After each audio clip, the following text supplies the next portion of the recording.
Cette émission vous est présentée par Rousseau Métal, Choix Radio X et XPN.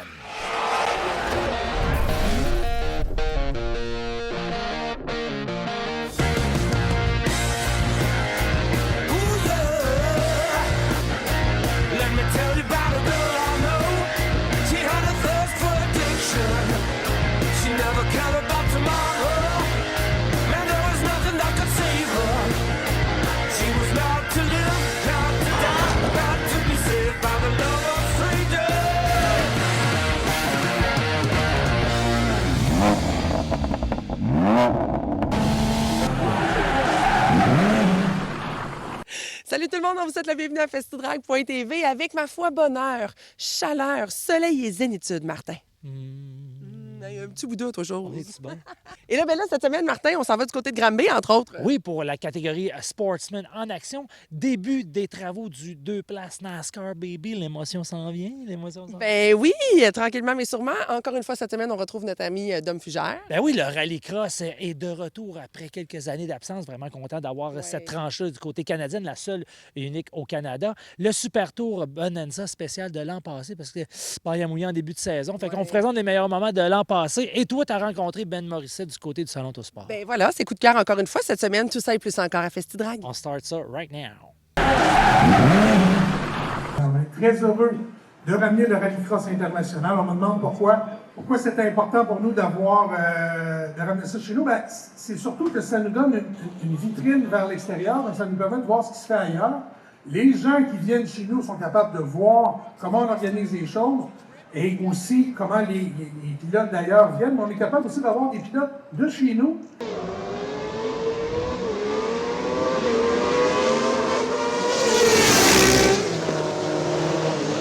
Ivan Kirchhoff, tu as eu la chance de venir faire la démonstration au Grand Prix de Trois-Rivières dans ton speed car qui va rouler les 22-23 août au Grand Prix de Trois-Rivières. La plus longue ligne droite de tous les circuits de rallycross au monde, elle est ici. Tu as eu la chance de l'expérimenter un peu. Comment ça s'est passé? C'était incroyable, surtout quand on a fait des départs. J'aurais jamais cru que ça marche autant. Puis je pensais pas qu'il y aurait eu autant de lignes droites, mais ça va vraiment vite. Puis les tours, ça monte vraiment haut. Tu as eu la chance de rouler avec ces machines-là en essai du côté de la Floride. Compare-moi un peu ton expérience à l'époque et ton expérience d'aujourd'hui. C'est sûr que là, on n'a pas fait beaucoup de virages, mais là, il y avait une grande ligne droite, fait qu'on a pu tester la machine à pleine vitesse, fait que j'ai trouvé vraiment ça incroyable. Tu te sens comment dans un speed car par rapport à ton kart avec lequel tu roules? On est un peu plus coincé, mais je me sens un peu plus en sécurité parce que ça nous recouvert un peu partout, alors qu'en kart, t'es pas couvert. Puis, du côté du comportement, comment tu fais pour t'adapter entre les deux? Qu'est-ce que tu as besoin de faire pour t'adapter entre les deux?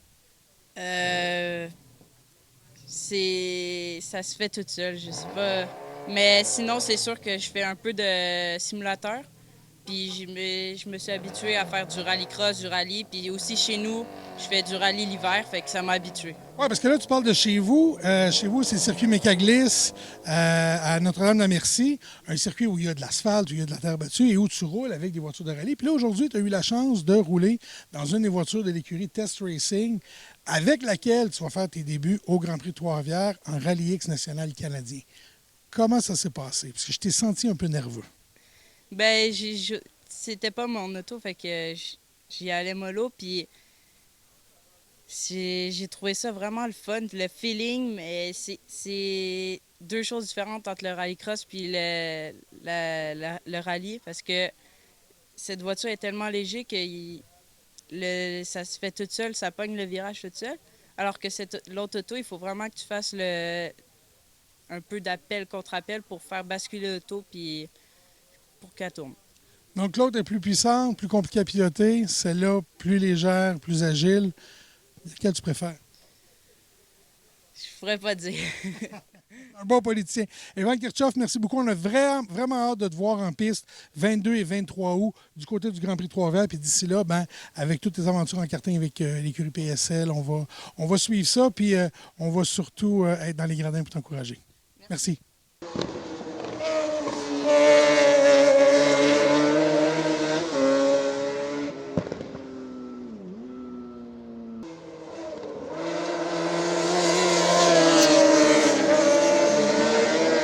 Evan a fait ses premiers tours de roue sur le circuit du Grand Prix Trois-Rivières. On va le revoir 22-23 août pour le Rallye X GP3 Vert du Canada.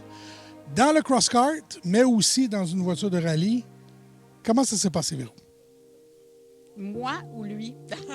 Lui, on sait que ça a bien été, il nous l'a dit. Comment tu as trouvé ça? Je trouve que pour son âge, c'est vraiment un beau défi.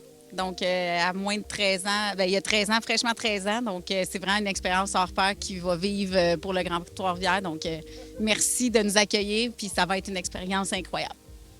Au niveau du développement, parce qu'on a parlé longuement là, de son parcours scolaire, puis ça va très bien, puis ainsi de suite, qu'est-ce que ça veut dire de le mettre avec des gens un peu plus vieux que lui, là, de le faire monter, de le faire sauter de classe, là, comme si on était à l'école? Bien, je pense qu'Evan, il a une maturité vraiment très grande depuis qu'il est très petit. Donc, je pense que ça va... c'est ce qui permet d'être aujourd'hui ici avec les grands. Puis, j'espère qu'ils vont en prendre loin. Papa, Franck, côté technique, qu'est-ce qu'on a remarqué aujourd'hui? On n'a pas vu grand-chose, mais on a vu quelque chose. Moi, ce qui était intéressant, c'est qu'Evan, c'est un pilote complet, mais un pilote en pleine progression. C'est-à-dire que premier run, il va voir un peu comment ça fonctionne, et puis après, il va mettre le pied dedans. Fait que c'est un pilote très analytique et qui va durer dans le temps plutôt que d'être on-off, justement, comme des fois certains pilotes, ça passe ou ça casse. Le cross-kart qu'on amène au Grand Prix de Trois-Rivières pour la première fois, comment est-ce que ça s'imbrique dans le développement d'un pilote? Je pense très honnêtement que c'est la suite logique par rapport aux cartes. On voit que c'est vraiment proche d'un shifter kart, mettons. Le rapport poids-puissance est incroyable. Je pense que c'est vraiment une machine qui est qu'on va apprendre à connaître et puis qu'on va garder en tête. Bien, c'est sûr qu'on devrait avoir du bon spectacle. Qu'est-ce qu'on espère pour cette expérience-là? Parce que, on va se le dire, à 13 ans, on souhaite la victoire, mais c'est difficile de l'espérer. Quels sont les objectifs que vous vous êtes fixés avec Evan? Nous, ça a toujours été, depuis le début, en karting l'année dernière, même en moto quand il était tout petit, c'est de s'amuser, tout simplement. Donc, d'apprendre des grands, Donc, c'est tout ce qu'on veut, puis qui s'amuse. Merci beaucoup. Donc, on va voir ça, on va voir Evan, on voit qu'il s'amuse déjà beaucoup. Donc, c'est déjà mission accomplie. Puis pour nous, on s'amuse aussi beaucoup à le regarder. Donc, merci de lui permettre d'embarquer dans nos folies. Merci à vous.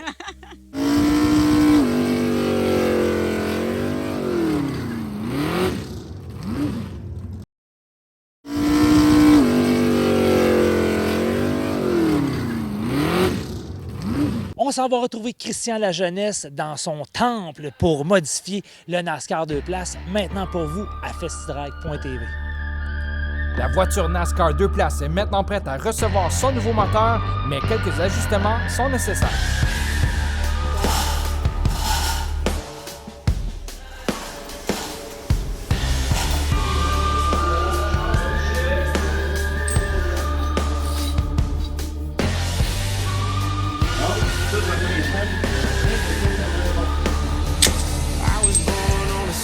Un pouce bien heureux. Mama sang hallelujah on a one-way. I was raised running motion, never got caught, never did time, 'cause the law couldn't catch me in a straight line. All roads, no maps, like the back of my hand. So catch me if you can. I got power in my hand. Le réservoir à essence n'est pas parfaitement ajusté, on utilise les grands moyens. I was born on a two-lane, six sideways in a Mustang.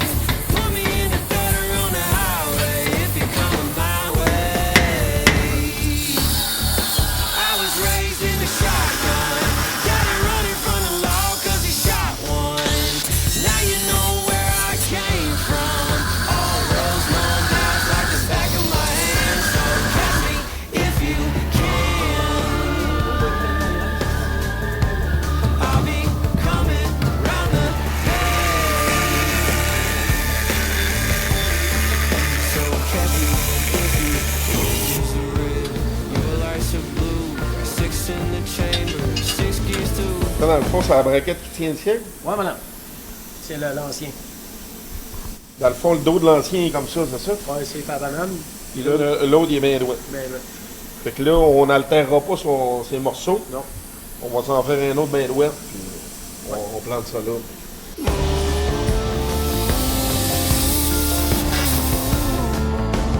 Over the river, through the woods. My company's bad, but my aim is good.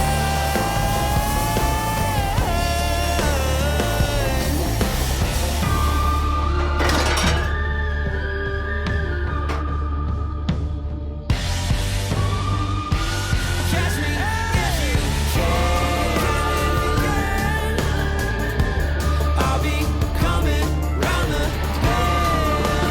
Try if you want to. Catch me if you can. Why don't you give it a shot? I'm coming round the bend. Come on, better catch me if you can.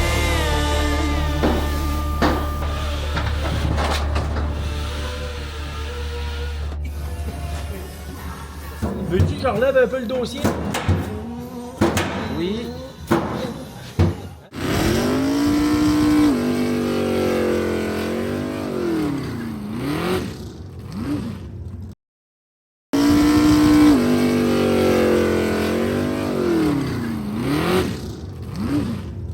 Dans le virage numéro 4, c'est parti pour 30 tours chez les Sportsmen.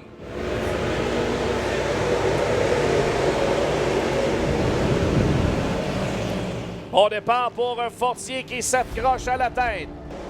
La voiture numéro 1, Joliette Nissan, est en tête. Daphné Hébert. Deux pilotes qui n'ont toujours pas connu les joies d'une victoire à l'avant du peloton. Jacob Nadeau s'approche du top 5 maintenant. Hébert devant Goujon et Fortier. 3 de large dans le peloton. Brisebois, Le Tendre et Langlois. Raphaël Goujon avait montré son jeu lors de la relance précédente et Daphné l'attendait. La joue du coude à la sortie du virage numéro 4, Nadeau, qui se présente également les deux voitures Joliette Nissan. Au plus fort de la lutte présentement. Hébert, Goujon, Nadeau. Goujon, bonne relance dans le 44. Il reprend de l'extérieur et s'empare des commandes devant la voiture numéro 1. Se glisse devant Hébert qui a une bonne trajectoire à l'extérieur. On est côte à côte sur le signaleur. Goujon en tête toujours devant Nadeau et Hébert. Fortier 4e, Kevin Le Tendre. Prenait une très bonne sortie, le voilà maintenant 5e. Goujon se laisse glisser à l'avant. Demeure en tête devant Nadeau, Fortier. Attention, Nadeau glisse, ça l'ouvre la porte à Daphné Hébert et Sam Fortier.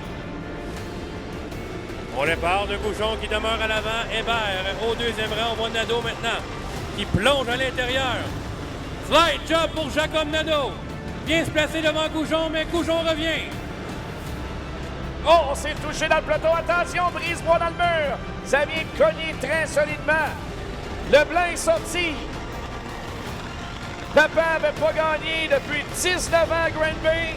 Fiston va faire exactement la même chose pour la toute première fois de sa carrière à Grand Bay en Sportsman. Incroyable soirée, c'est confirmé, le doublé pour la famille. Raphaël Goujon, pour la première fois, l'emporte à Grand Bay. Raphaël Goujon! Ça fait 6 ans que j'étais en Sportsman, j'avais jamais gagné à l'Autodrome Granby. Un doublé à soir pour le 44, je pense qu'on peut pas demander mieux. La voiture marchait tempête. Toujours plaisant course avec Raphaël. Autant avec Raphaël que Daphné, j'ai remercié les deux. C'était vraiment une course le fun. Dans les 10 derniers tours, j'avais plus de break. À rentrer, c'était pas la même chose. Puis quand j'ai vu Jacob et Raph, j'étais comme je me bats contre des bons de la classe, donc j'ai rien à dire. Là. Parle-moi là, justement, la slide job que Raph t'a fait sur une relance. Tu réussis à couper en bois, aller la rechercher là? C'était débile, j'ai tellement eu du fun, je riais dans le casque. C'était vraiment le fun.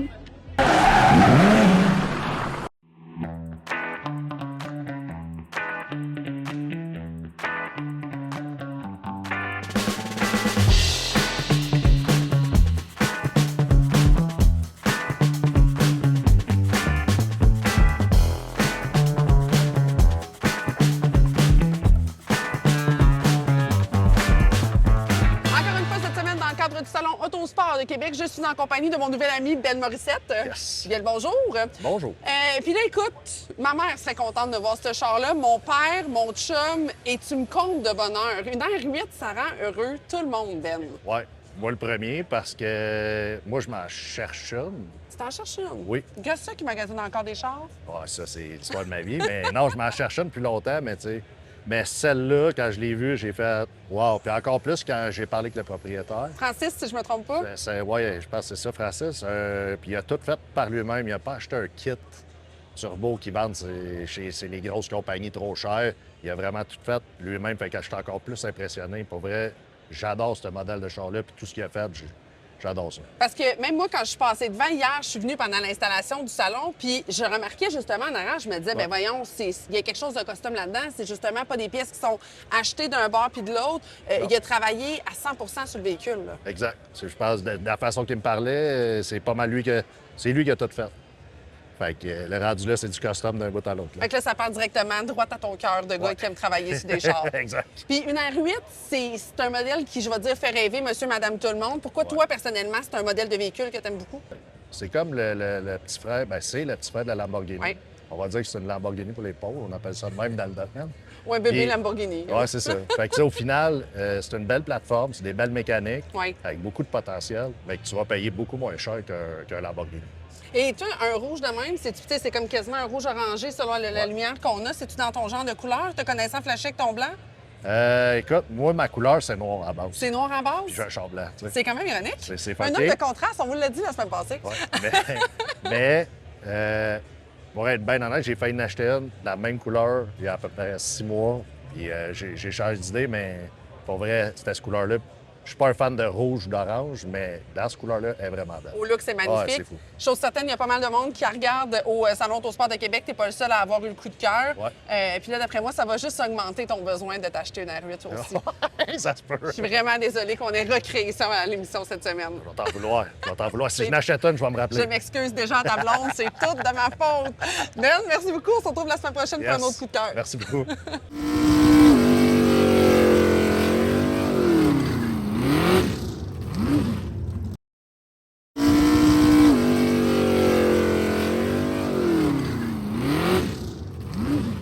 Nicolas Barrette est probablement dans Challenge Canada avec Valérie Limoges. Vous êtes dans les vieux de la vieille. Parce que toi, tu as fait de la Micra, tu as fait de la Sentra, là, tu es en Z. Je veux que tu me parles des étapes, ce que ça a provoqué chez toi, les changements de catégorie. Oui, exact. Dans le fond, moi et Valérie, je suis le deuxième qui a le plus d'expérience depuis le début de la Nissan Micra. Puis c'est vraiment... Ça a toujours été une classe qui m'a attiré parce que toutes les voitures étaient complètement identiques. Ouais. Fait que ça a fait que moi, je voulais me prouver en tant que pilote. Fait que commencer à Micra, ça va être le meilleur apprentissage. Tu sais, des voitures... C'est pas nécessairement des voitures de course. Oui, ils étaient préparés pour les pistes de course, mais c'était pas super optimal. Puis il y a des pilotes qui m'ont dit que c'était pas nécessairement facile non plus à conduire. C'est ça, exact. Tout le monde dit « Ah, ben là, moi aussi, je pourrais faire de la Micra. » Non, embarque sur la piste, tu vas voir, c'est pas pareil pantoute. Fait que j'ai vraiment adoré mon expérience. Complètement différente de la Nissan Sentra. La Sentra était beaucoup plus stable, un petit peu plus adaptée aux pistes de course, plus large, plus de freins. Puis après ça, là, maintenant avec les Z400, on est ailleurs complètement. Là. 400 force propulsion, j'adore ça. Mais c'est une adaptation quand même, parce que la Z, là, comme tu disais si bien, là, c'est une voiture hyper performante. Là. Exact. Ouais. Micra à Sentra, c'est un petit peu plus semblable. Puis après ça, là, les Z, là, on était complètement ailleurs. Il fallait reprendre nos bases à 100%. Mais je me suis adapté assez vite, puis je suis très confiant pour le championnat. Ben écoute, t'as quand même connu des bons résultats à Mosport, là. T'as monté sur le podium. Au moins, la première course à vie de Challenge Canada, c'est toi qui l'as remporté. Exact. Ça, je suis très content parce que ça va rester dans les livres pour toujours. Nouvelle série, première victoire. Ça, je suis très fier. Et t'entrevois Trois-Rivières comment? J'ai hâte de voir. C'est sûr, c'est propulsion, Trois-Rivières, c'est des virages beaucoup plus serrés. Fait que ça va être une belle expérience puis un bon show pour les spectateurs aussi. Là. Et il y a pas mal de concurrence avec Valérie. T'as Marc-Antoine Damour aussi qui fait un sacré bon boulot. T'as Christian Thibault qui a fait son premier podium. Ça commence à brasser un peu en avant. Là. Exact. Damour, Valérie, Christian Thibault. Puis il y a aussi Jean Audet qui était très, très surprenant, beaucoup plus habitué à la propulsion. Fait qu'on va avoir un bon show. Là. C'est ça qu'on veut. On veut se battre contre les meilleurs. Fait que surtout pour les spectateurs, ça va être un très bon spectacle. Comment ça va la gestion avec les Sentra qui sont évidemment moins puissantes que vous autres sur la piste? C'est un challenge, mais moi j'aime ça. Il faut vraiment pouvoir bien prévoir ses dépassements. Puis des fois, tu peux être désavantagé comme avantagé. Fait que c'est un challenge de plus qu'on aime bien voir en piste. Ça fait penser un peu aux courses d'endurance, les 24 heures du Mans et compagnie, là, tu sais. Exact, c'est ça. T'sais, nous, en tant que pilote, notre rêve, justement, c'est des grosses classes comme des enduros. Fait que de se pratiquer avec des multiclasses comme ça, là, c'est une bonne adaptation. Ben écoute, on va te souhaiter bonne chance pour Trois-Rivières, Nicolas. Merci beaucoup. Hey, la zénitude, je trouvais que ça brassait quand même pas pis à peu près cette semaine. Là, Puis ça va continuer à brasser la semaine prochaine. C'est pas compliqué, je vous résume ça en 30 secondes. Des courses, du drag, du dirt, du Grand Prix de Trois-Rivières et... Ben, du plaisir. Et voilà, à festitrack.tv. Là-dessus, qu'est-ce qu'on dit? On fait du bruit, mais pas trop fort et pas encore trouvé ma voix. Ben oui, toi, la garantie, hein? Bye! Cette émission vous a été présentée par Rousseau Métal, Choix Radio X et XPN. Bye, bye.